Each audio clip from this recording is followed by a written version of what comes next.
Yo, what's good, everybody? It is your boy Golden Falls, Golden What Ifs, whatever you want to call me, and I am back. This is part 2 of What If Deku had an Eternal Phoenix Quirk. And as always, if you guys enjoy, please show some love.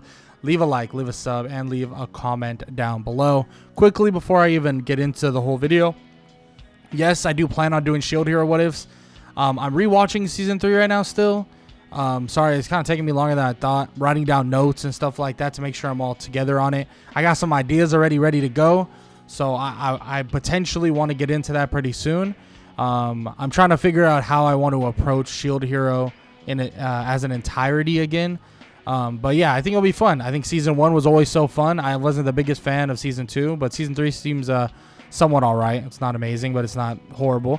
But yeah, I mean, we'll have to see what I'm gonna get into. But before I get into the what if, make sure to check the links in the description, Spotify, the Discord, and also the membership, all that good stuff. It helps me out. I appreciate it at the end of the day. Now, with all that said, I don't want to waste much more of your time, and I want to get right into it. So let's get it.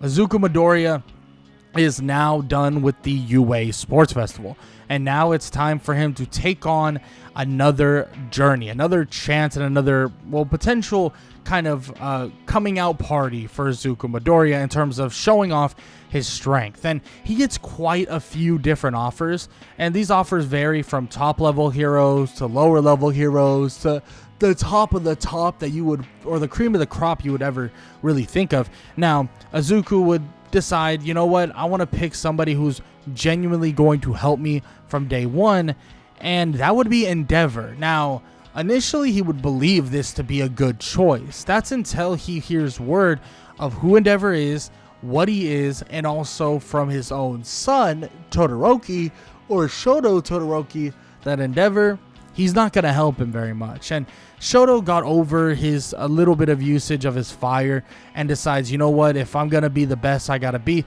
maybe I should go work with my father. But it seems as if Izuku is just going to be a pawn in their little game. And that's exactly what happens. Izuku goes in, and he eventually would kind of be a part of this kind of Endeavor training Shoto type of thing.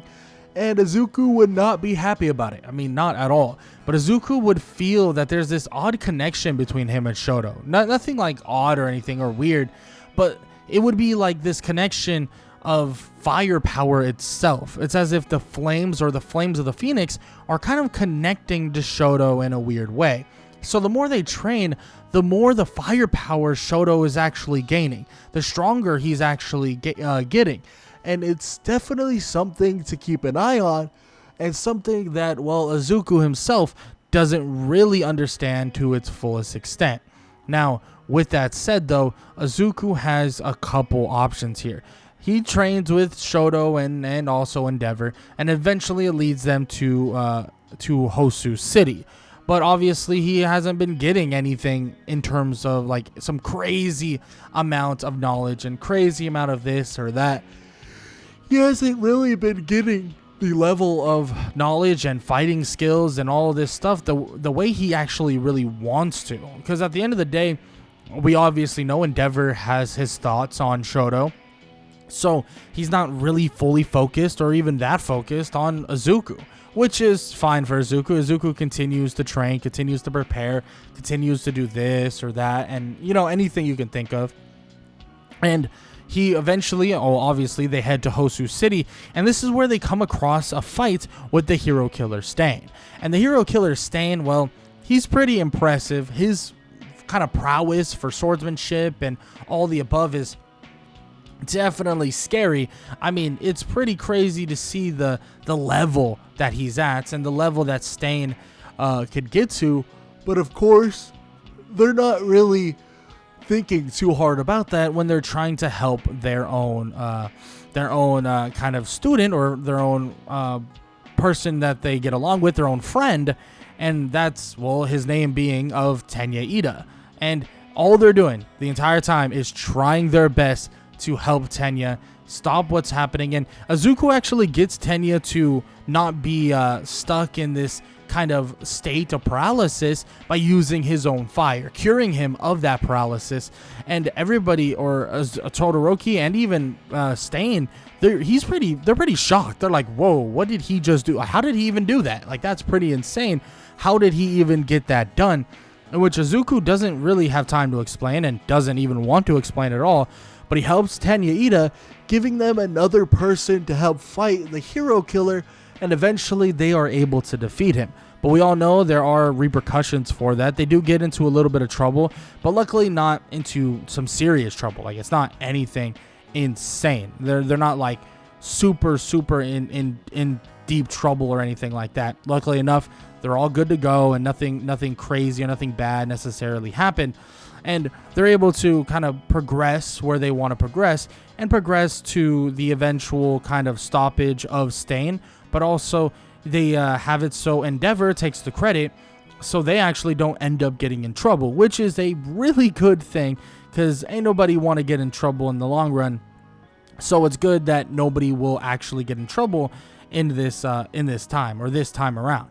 Now, with all that said, Izuku and Todoroki would then head back off with Tenya to back to UA. Obviously, Tenya would get into trouble a lot more than Izuku and Todoroki, but this would lead them to actually facing off in the kind of final exam. And this final exam would include kind of the normal written portion of the final exam, but the main thing is taking on one of the heroes or one of the faculty members of UA. And funny enough, Izuku is actually teamed up with Todoroki once again. And this team up is actually against All Might himself. And this is a pretty scary team up. I mean, it's a pretty daunting one at that. But with both of their fire powers, they're able to somewhat slow down and keep up with All Might. And it seems like being around Izuku allows Todoroki to harness an even greater fire power than he's ever had before. This fire power being absolutely insane, even turning his fire from the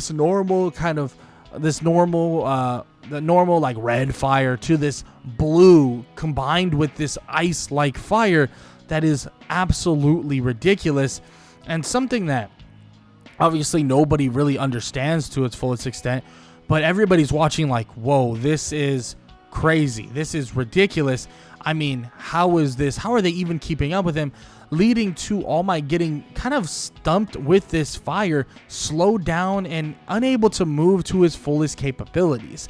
And when this is happening, Izuku and Todoroki are able to get out of harm's way and actually get out in general, like leave the premises, so that they can quote-unquote win the match, or quote-unquote win the final exam. After they defeat All Might in somewhat traditional sense, they will then are allowed to go to the forest training camp. And this right here, the forest training camp, is their time to get a ton of training in, to get preparation in, and do anything they possibly can to get more powerful, to get stronger, and anything you could possibly think of. And that's exactly what they're doing, exactly what they're getting into. And after a lot of progression, after Todoroki, after Bakugo, after Izuku, they all progress pretty heavily, and they would find themselves actually leaving the forest training camp pretty early on. And after this is all said and done, after all the forest training camp training is all done in the past now, they all head back to UA with a lot more power under their belts. But there's one thing, one person that has been watching, one person that has been waiting for his chance to strike. And as the bus goes down the street, as the bus goes calmly down the road, a Nomu, actually multiple Nomus, would strike the bus and turn it over on its head. Immediately, the students and the faculty are trying to get people out of there, and Izuku would escape, but immediately is grabbed by a Nomu. And this Nomu would try to just run away with Izuku, but immediately Izuku would just start erupting in flames, trying to burn this Nomu down to the ground, trying to burn him up so that he can get out of harm's way. But the Nomu seems to be pretty resistant of the fire, leading Izuku to having to expel even more fire, leading to the Nomu eventually burning to a crisp. Izuku would fly away as the Nomus would still be attacking him. No other Nomu is even trying to get a hold of Izuku, or no other Nomu is trying to get a hold of anyone else. Only Izuku. Izuku continues trying to get out of harm's way, and everyone's like, what's happening? Why are they only after Izuku? Why are they only going after him? What is going on? In which, of course, the other people, the other students, the other teachers, Aizawa and many others, they're trying to help. They're trying to do something. What are they supposed to do, though? This is ridiculous. This is insane. The Nomus are whittling Izuku down, slowing him down, and he can't get away. They're dragging him, and eventually they even grab him, and multiple Nomus take him away. He tries to burn them all up, but all the fire that is being consumed is definitely getting to him, making him slower, making him more tired. He doesn't know what's happening, but this must have been planned from the very beginning. Somebody must have told whoever made this attack that the bus route that they were going down and exactly where they were going. And this worries Izuku. He doesn't know what's happening, but as he finally gets away from the Nomus, as he finally burns them up, he sees that wherever they were taking him, they already brought him there. He's faced off with multiple high-end Nomus, and on top of that, there's one person standing there as well, that being All For One. And soon, All Might is on his way. Many other heroes are on their way, speeding and running and trying to get there as soon as possible. But soon, they will realize that whatever is going on, whatever is happening, it might just be too late. It might just be too late for them, or for him. And out of nowhere, Izuku would be grabbed by All For One, and as All Might and many others arrive, it seems as if All For One has Izuku by the throat, and Izuku struggling to get out, and he looks at all of them. In tears in his eyes, he can feel the Quirk slipping away from him, and he begins to burn as bright as possible, trying to burn up the Nomus and All For One at the same time. He doesn't care about death. He doesn't care about killing anymore. He's thinking about what All For One is doing. He's thinking about the fact that this is gonna be really bad. And he starts trying to burn up, but soon the fire would dissipate, and none other than All For One would stand there with an Izuku in his hands as he would drop him to the ground, and he would turn to actual ash. And he watches him turn to actual ash, and it would shock him. It would shock everybody entirely. Izuku Midoriya, he's gone. As the wings would show up behind All For One, and All For One would tell them that this is over now. This is their end.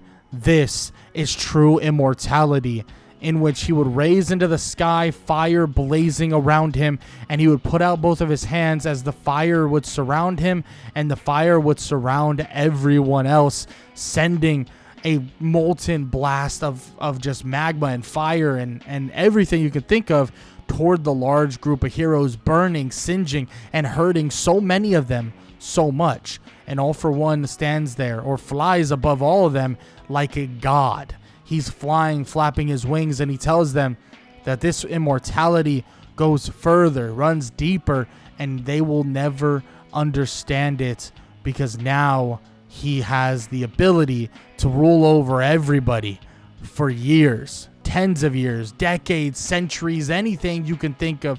It doesn't matter how long. It doesn't matter how much time. All of it is now his. Everybody is staring at him as their limbs are on fire or burnt to a crisp, and everybody's staring at him in shock, wondering what can they do? Is there anything they can do?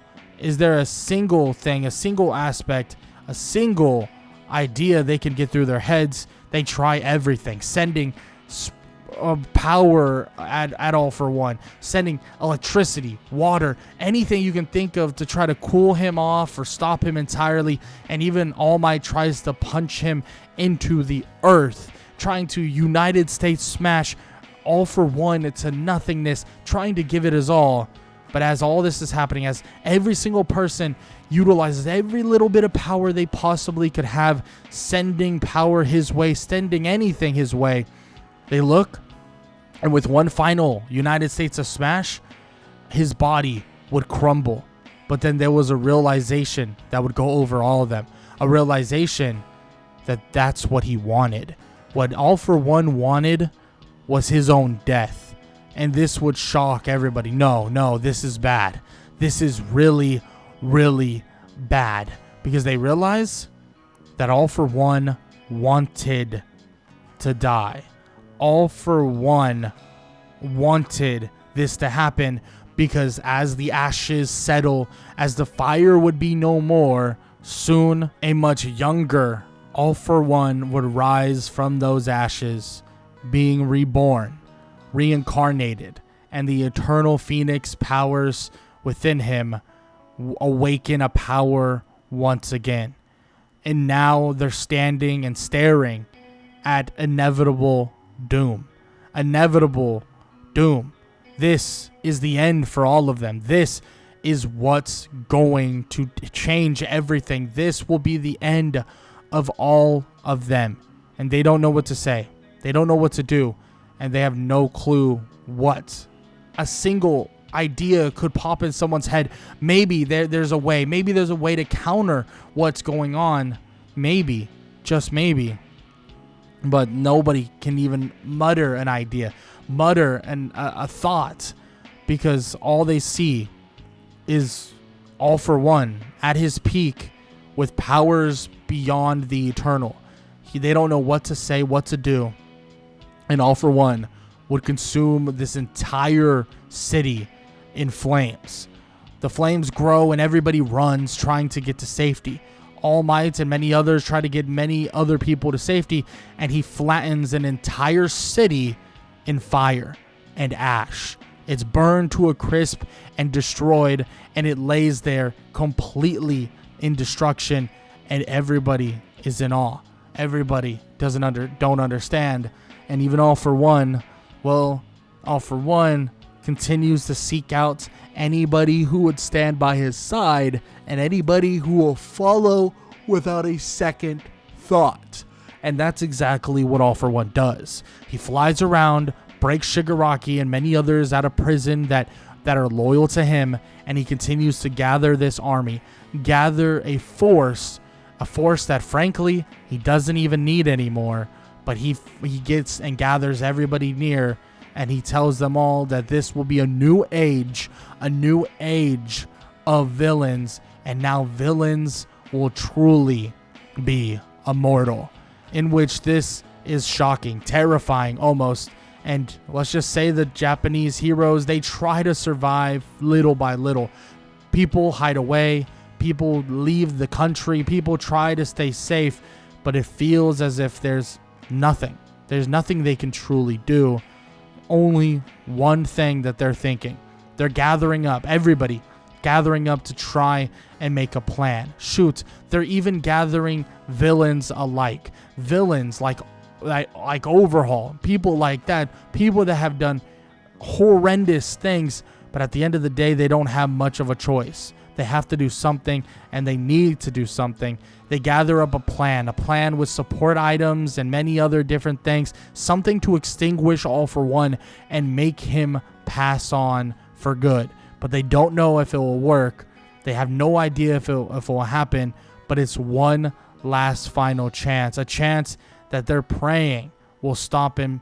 And may Hatsume and many other great support heroes try and make something that will cancel the Quirk entirely, remove the Phoenix from All For One, and stop everything that is happening, stop everything that is occurring. After months of preparing, after months of training, and after months of hiding away and preparing, they finally get their chance. To stop all of this, and eventually they would come across an All For One that is ready to destroy the rest of Japan with his entire army. And many others, well, they're trying their best to figure out how they will stop this. And after a hard-fought battle, a battle that is so brutal that they see countless numbers of heroes be massively injured or die in the feat of war, it seems like they only have one choice. One singular choice. All Might in his insane All Might armor that makes him super powerful. On top of that, many other heroes that have water-like quirks, many other heroes that have ice-like quirks, anything you could think from villain to hero, they are utilizing everything to cool him down and basically stabilize the fire that is being created. And eventually the support kind of item that they need to stick on All For One would be sacrificed by two of the more durable heroes you could think of, and they dive in, putting the support item on All For One, and putting the support item that supposedly will kind of restrict the Phoenix's kind of ability to resurrect, in hopes that it will halt what's happening. And they do everything so perfectly, everything so beautifully. But as this is happening, as this is occurring, many heroes are falling, many heroes are dying, and many heroes will meet their maker. But eventually All For One would be stopped, and again would crumble to ash, and they would wait. They would wait. Other villains alike, even the villains on the side of All For One, would wait, staring at the ashes, wondering, is he coming back? Is all this for none? Is everything they did for nothing? And they watch, they stare. Time would go by. 5 seconds would feel like 5 hours, and they would watch as the ashes would calm, but then they would burst into flames once again, creating this figment of a phoenix approaching and a phoenix surrounding them all. This phoenix would fly into the air, and as it would fly into the sky, this other image would show up. All For One would appear, but soon All For One's smile, that as if he's back once again, would dissipate. He could feel his body burning, his whole entire body burning up, and soon a figment of a different person, Izuku Midoriya with flaming wings, would approach All For One, this figment of him, and burn him to a crisp, putting himself in the position of the Phoenix and taking control once again. With the Phoenix's help, it allowed Izuku to regain the control and regain even more powers than you could imagine.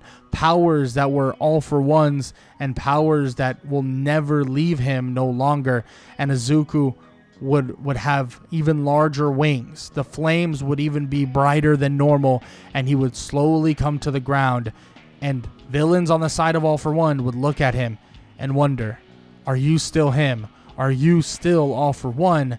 But Izuku would turn and flap his giant wings one more time, sending all of the villains flying, crashing, and immediately out cold on the ground. And he would look toward the heroes and tell them that he apologizes. He's sorry of what occurred, what happened, and he's sorry that it took to this moment for him to come back.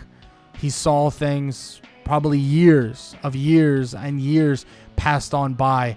For them, it was only months, but for him, it was tens of years. He saw so much in such a quick succession. The Phoenix granted him so much kind of power and knowledge, and then here we were. The chance was happening once again, and Izuku was granted the opportunity to rise from the ashes once again, and he took that opportunity without a second thought. Everybody sighs in relief, happy, but also terrified at the same time, but happy. They're happy. They're happy that everything went their way, at least to an extent. Everything went their way to just some sort of degree. And now they have this opportunity. Now they can rebuild this burned down city, the city that is burnt to a crisp, burnt to ashes. Now they can rebuild it, build it back up, and resurrect it just like the flaming eternal phoenix. But all these villains, they're gifted or granted a second chance. From Overhaul to many others are gifted a chance to be better. But if they fall back into their old ways, which, spoiler alert, they would, a lot of these heroes would be in the right position to take them down and make sure that they no longer hurt anyone ever again. And Izuku, yes, he's tested and watched and honestly really looked at heavily, but he's granted his opportunity to be the hero he wants to be, and he believes that he can be that hero. He can be everyone's hero and really grant safety to Japan over a large amount of time. Not only because he has the power back from All for One and even more than normal, but he truly is granted the power of the Eternal Phoenix, allowing him to be the true protector of everyone for longer than any hero has ever been. But that is where we're going to end off the final part and the series of What If Deku Had an Eternal Phoenix Quirk. And if you guys enjoyed, please show some love. Leave a like, leave a sub, and leave a comment down below. All that good stuff. I hope you guys enjoyed. And yeah, I don't have much else to say. Make sure to show some love to the video. And I hope all y'all have an amazing day. Later.